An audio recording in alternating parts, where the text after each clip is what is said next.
Bismillahirrahmanirrahim. Assalamualaikum warahmatullahi wabarakatuh. Semangat perubahan. Salam kedaulatan rakyat.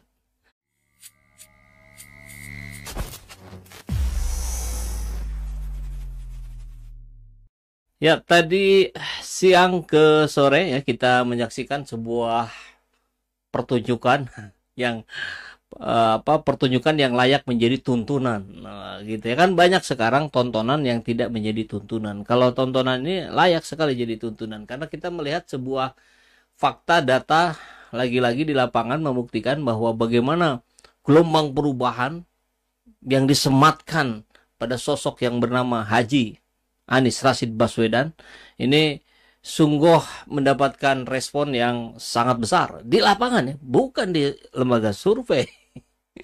Walaupun ada beberapa survei yang masuk akal kan, mudahnya untuk melihat ini survei ini benar apa tidak, ini pesanan atau real gitu ya. Ya kita lihat saja di lapangan. Kalau berbalik 180 derajat kan berarti patut dicurigai itu abal-abal atau pesanan gitu.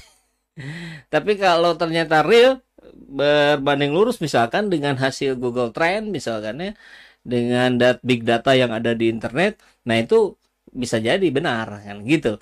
Nah, kita melihat tadi ada acara deklarasi Anies. Anies ini nama relawan ya.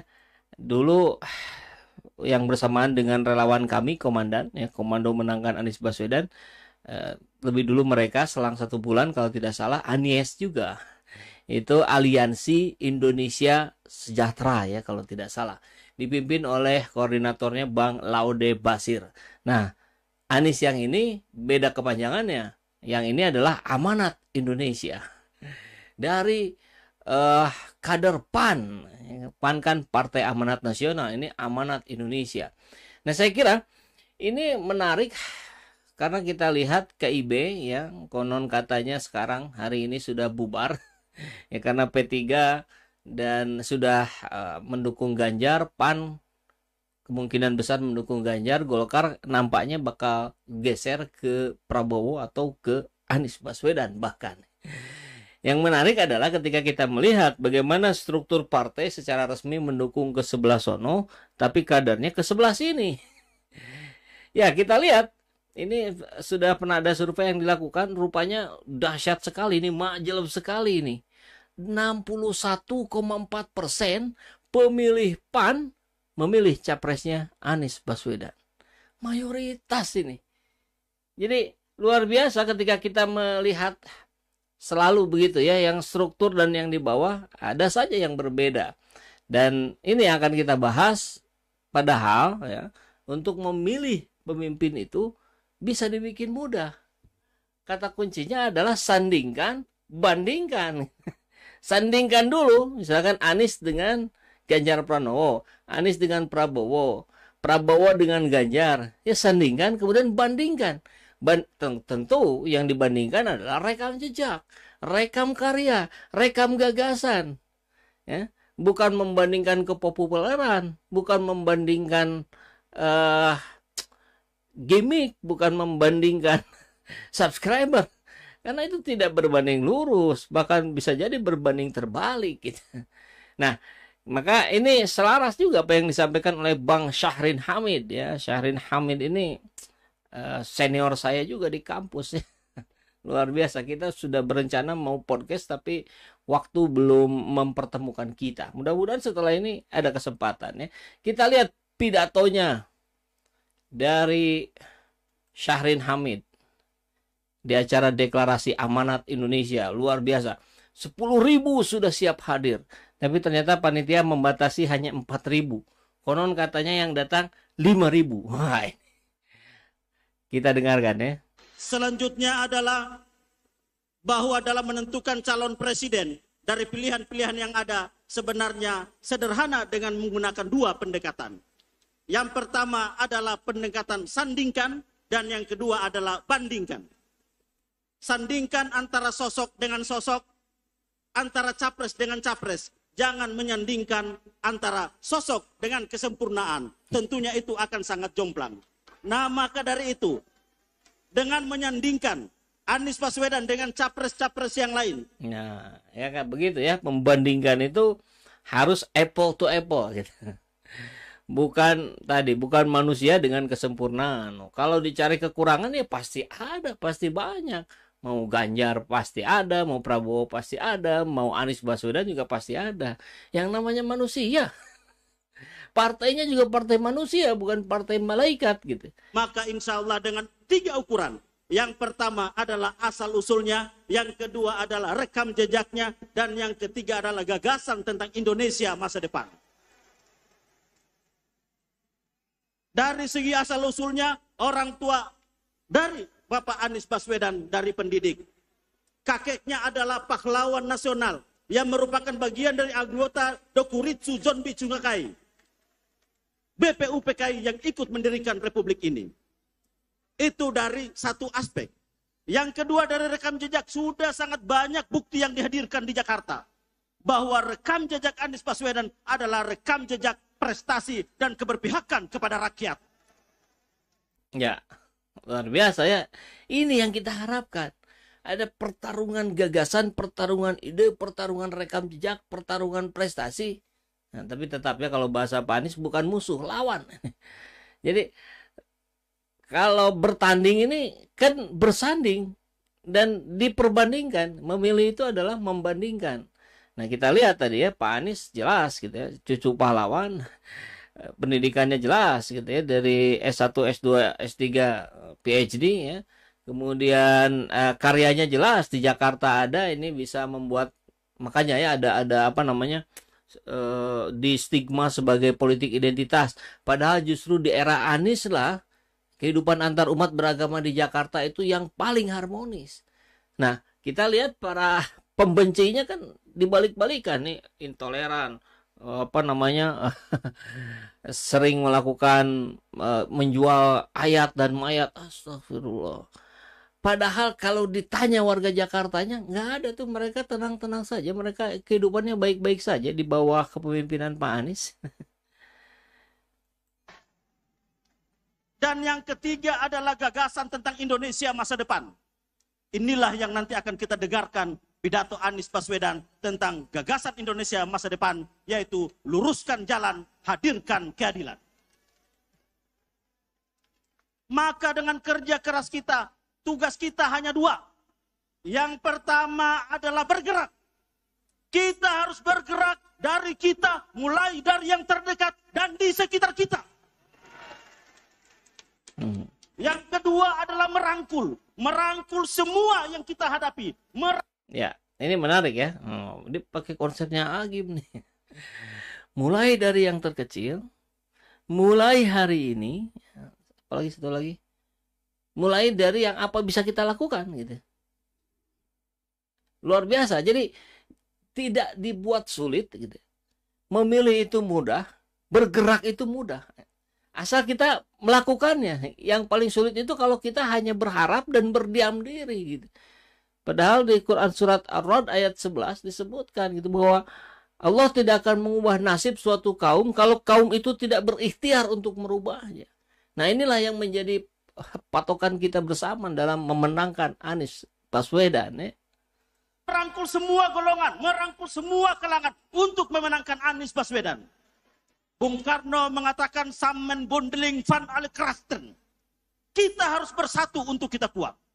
Bagaikan kalbulyanun marsus, bagaikan bangunan yang kokoh.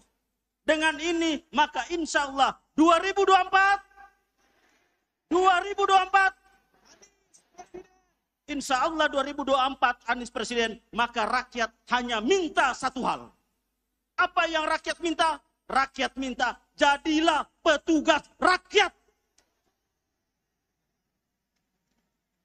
Manuel Quezon, Presiden Persemakmuran Filipina, John F. Kennedy, Presiden Amerika, pernah mengatakan bahwa my loyalty to the party end when my loyalty to the country begins. Loyalitas saya, kesetiaan saya kepada partai berakhir ketika kesetiaan saya kepada negara dimulai. Luar biasa. Kita lihat itu ya sebagai sebuah keberanian dan memang sudah selayak, sudah sewajarnya ini disampaikan di depan 3 ketua partai. Ya, yang satu wakil ketua partai dari Nasdem yang hadir. Dan PKS Demokrat hadir itu ya. Presiden Saihu dan AHY calon wakil presiden, bakal calon yang paling banyak diusung sebagai yang disodorkan untuk jadi wapresnya Anies. Luar biasa. Jadi bukan yang dibutuhkan oleh rakyat hari ini, bukan petugas partai, tapi petugas rakyat. Mantap kali. Maka insya Allah dengan ini semua, maka 2024 Anies Baswedan. Terima kasih. Billahi taufiq wal hidayah. Wassalamualaikum warahmatullahi wabarakatuh. Ya, ini yang disampaikan oleh Bang Syahrin Hamid, kader PAN. Nanti setelah ini kita lihat catatannya, ada yang menunjukkan tadi 61,4% pemilih PAN itu memilih Anies sebagai capres. Nah, nanti kita lihat selintas saja ya. Kalau lengkapnya saya kira bisa Anda tonton di Metro TV, di TV One, dan di banyak media yang lain. Kita hanya cuplik beberapa bagian saja yang bisa kita jadikan sebagai patokan kita dalam bersiap memenangkan capres kita. Jaga kemuliaan perjuangan ini. Jaga kehormatan perjuangan ini. Kirimkan pesan-pesan yang mempersatukan. Kirimkan pesan-pesan yang menunjukkan bahwa kami tidak jual murah idealisme itu. Kami junjung tinggi idealisme itu. Tunjukkan bahwa kita punya rekam jejak yang baik. Punya rekam gagasan yang baik. Punya rekam karya yang baik. Karena kita punya itu semua, kita tidak perlu berbohong. Kita tunjukkan kenyataan. Saya kira inilah yang memudahkan untuk kita dalam memenangkan Anies Baswedan. Karena yang kita usung adalah sosok yang sudah selesai. Ya. Artinya kita mau bicara apa? Bicara rekam jejak? Ada. Bicara rekam prestasi? Ada. Rekam ide, rekam gagasan? Ada. Rekam penghargaan jelas dari dalam dan luar negeri. Jadi tidak ada yang perlu dipoles, tidak ada yang perlu dilakukan pencitraan yang bentuknya framing. Cukup tampilkan saja faktanya, cukup tampilkan saja datanya. Nah, ini akan menjadi amunisi kita dalam memunculkan, dalam upaya untuk memenangkan Anies Baswedan kelak. Jadi insya Allah tidak sulit ya. Bila rekam jejak kita bermasalah, bila rekam gagasan kita bermasalah, bila rekam karya bermasalah, baru di situ ada kebohongan-kebohongan. Nah, betul? Karena itu kalau kita menyaksikan ada kebohongan diproduksi, sebenarnya itu adalah cerminan rasa tidak percaya diri atas yang dimiliki. Wah. Jadi kita tidak perlu memproduksi kebohongan. Tidak perlu memproduksi itu semua. Tunjukkan kenyataan dan biarkan kenyataan memenangkan pertarungan gagasan. Memenangkan pertarungan rekam jejak. Memenangkan pertarungan karya. Ya, saya kira cukup lah ya, selintas saja ya. Karena mau lengkapnya boleh ditonton di channel YouTube yang lain. Karena kita ingin menekankan pada persoalan-persoalan intinya saja. Tadi disebut bahwa dengan data yang ada, dengan fakta yang ada, maka kita tidak perlu berbohong. Yang ingin berbohong itu adalah yang rekam jejaknya bermasalah. Yang rekam moralnya juga bermasalah. Begitu ya, jadi insya Allah kita optimis ya, tentu dengan memohon doa kepada Allah yang Maha Kuasa ya. Karena kita lihatlah upaya-upaya penjagalan luar biasa, tapi ingat, makar manusia akan dikalahkan oleh makar Allah. Sebaik-baik makar adalah makarnya Allah. Nah, kita akan lihat ini hasil dari survei IP. Pemilih Golkar dan PAN mayoritas inginkan Anies Baswedan sebagai capres. Ini sebetulnya bukan data yang baru ya, sebulan yang lalu lah kurang lebih. Dan ini menjadi relevan ketika kita melihat bahwa Syahrin Hamid, kader PAN, mendeklarasikan Anies amanat nasional. Nah, ini ada 10, ini datanya ini ya, datanya clear, jelas, ada, ditunjukkan, detail, kan berbeda tuh sama yang biasa memproduksi keanehan itu ya. Hasil surveinya aneh, tidak sesuai dengan kenyataan. Itu hanya muncul besarannya saja. Nah, dalam hasil survei terbaru yang dilakukan Indikator Politik Indonesia, basis pemilih parpol Golkar dan PAN mayoritas memilih Anies Baswedan sebagai capres. Adapun survei IP tersebut dilakukan pada Februari-Maret bulan lalu melibatkan 1.220 responden di seluruh Indonesia. Bagaimana basis partai berkaitan dengan pilihan dari capres? Jangan lupa, capres ada di tangan elit partai mereka yang menentukan capres yang akan diusung. Tetapi dalam demokrasi, elit politik juga harus mendengar suara konstituen. Itu yang disampaikan Burhanuddin Muhtadi. Ya, kedaulatan ada di tangan rakyat. Ya kan itu, intinya itu. Kedaulatan bukan ada di tangan partai, tapi ada di tangan rakyat. Yang mencoblos itu rakyat. Nah, PDIP misalnya 23% basis pemilih sebagian besar memilih Ganjar sebagai capres. Gerindra 53% memilih Prabowo, tapi ada yang 24% yang menginginkan Anies Baswedan sebagai capres. Jadi sekitar seperempat pemilih Gerindra memilih Anies. Ini bulan lalu nih, saya kira bulan sekarang bertambah yang memilih Anies. Kemudian dari hasil survei juga yang dilakukan IP tercatat 9,6 elektabilitas Golkar, sebanyak 38,1% memilih Anies sebagai capres. 38 tinggi juga ya. Tertinggi dari nama lainnya termasuk Ganjar dan Prabowo. Sementara itu 2,1% elektabilitas PAN tercatat, 61% konstituennya memilih Anies Baswedan sebagai capres. Jadi wajar ya, kita barusan lihat Syahrin Hamid, kader PAN. Ya, kalau PKB 33,9% pilih Ganjar katanya ya, 35% pilih Prabowo. Ya, jadi masuk akal lah PKB berkoalisi dengan Gerindra. P3 38,1% memilih Ganjar. Nah ini datanya. Artinya kita melihat bahwa ketika yang di bawah tidak sesuai dengan yang di atas, maka yang di bawah tidak berpangku tangan saja, tapi melakukan, do it something, ya, seperti yang dilakukan oleh Bang Syahrin Hamid. Saya kira apresiasi saya terhadap Abang dan teman-teman Anies, mudah-mudahan kita bisa berkolaborasi dengan signifikan, dengan sinergis, dan tentu kita akan mendapatkan dorongan, doa dari masyarakat, dari seluruh rakyat Indonesia yang menginginkan perubahan terjadi di negeri ini. Tentu kalau bicara perubahan adalah perubahan ke arah yang lebih baik. Kita akan perbaiki cara-cara lama yang sudah tidak lagi tepat. Kita akan perbaiki proses-prosesnya menjadi jauh lebih sempurna. Walaupun tidak akan mencapai kesempurnaan karena kita manusia.